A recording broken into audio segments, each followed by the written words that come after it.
حسن عادل سمترك فنان كوينة أو قاضي هذا الديدو هذا الكيجا هذا مع النسيب كيجا أيوه محمود عيسى تموجلح أو قاضي اللي جيجو سين أبلغ بدرح كواسو كله مجيرو حلوة يو شاه سومالي بوب لاجس وموادن ودا شيء ودن كنذرلاند وانين ku hadlaya luqadda Soomaalida isagoo aan tagin weligii qaaradda Afrika iska daa inuu tago Soomaaliya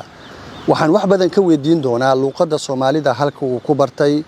waxa uu ku doortay inuu u barto luqadan hadii uu wax ka yaqaano dhaqanka Soomaalida cuntada iyo heesaha waxaan kula kulmay magaalo kamid ah wadanka Netherland waxayna dhaxmartay sheekadan oo aan aad u jeclaystay inaan arko muwaadin u dhashay Netherland oo luqadda Soomaalida sidii qof wadankii ku dhashay oo kale igula hadlaya igulana sheekaysanaya waxaan hay muwaadin hoodiisa Bob la dhaho Bob laga af Soomaaliya waan jeclaystay inaan barto waa luqad qurux badan asxaabtayda igu dhaliyeen inaan barto luqadooda iyo murtidaas waxaan ka helaa mahmahyadiisiyo moogtaa asxaabtayda Soomaaliya badan moogtaa markay jeclaayeen afka Hollandeeska inay bartaan waa caawiyay asxaabtayda moogtaa tutuladan deganaa kamba ku yaalay Soomaali badan ku jireen asxaabtayda Soomaali bay ahayn shaan lacab jirnay waxay ahayd in asxaab fiican noqonay ay waxay mashquul ku hayeen afka Hollandeeska inay bartaan anigu waan ka caawiyay waxaan isticmaalnay qaamuus markaas waxaan jeclaystay luqadooda inaan barto ay bilaabay moogtahay waryaasoo gal soo soco waxaasoo kale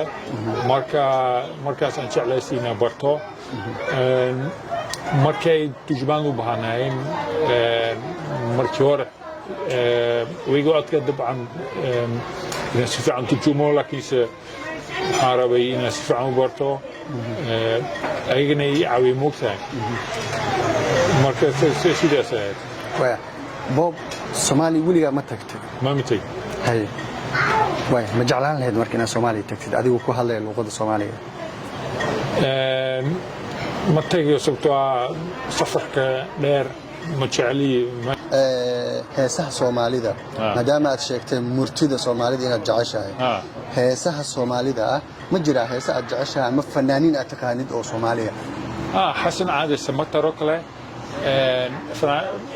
فنان كوينة أو قاضي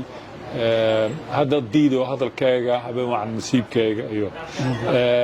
محمود عيسى تموجلح أو قاضي اللي جيجو سين أبلغ بدرح كواسو كله marka la jooga Soomaaliya waxaa jirta qurba joog badan oo qaaradda Yurub wax ku bartay kuwa qaarkood ku koray kuwana ku dhashay markii ay ku laabtaan Soomaaliya waxa aad u dhibaysa ku hadalka luqadda Soomaaliga taa beddelkeeda marka la jooga halkan iyo wadamada Yurubba Soomaalida marka laga tago ajaanibta ayaa markan bilowday barashada akhrinta qorista iyo ku hadalka luqadda Soomaaliga taas oo la micno ah markan luqadeena hooyo inay noqonayso mid kamid ah luqadaha ugu awoodda badan ee dunida laga daneeyo Zakariya Maxamuud Timcade Universal TV Netherlands